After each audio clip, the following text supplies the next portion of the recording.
My name is Jackie Deal, and like Rob, I'm here from Washington, D.C. We work with a group called State Armor that's actually based out of Texas and is trying to help states protect themselves from transnational threats. And like Rob, I've spent my career looking into China's military buildup.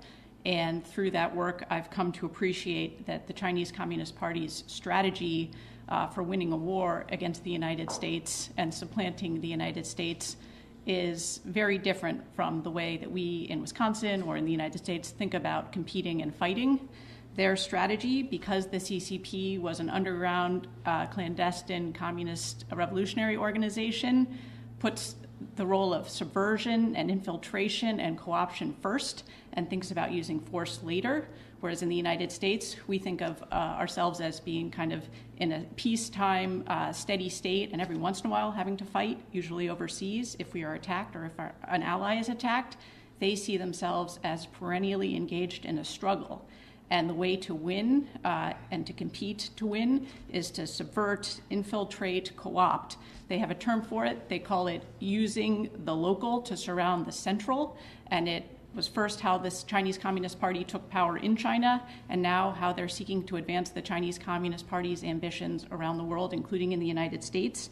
That's why you had the Secretary of State in the first Trump administration warn about these subnational infiltration efforts, and you had the intelligence community under President Biden put out a publication directly warning state and local governments and business leaders about CCP infiltration and co-option attempts.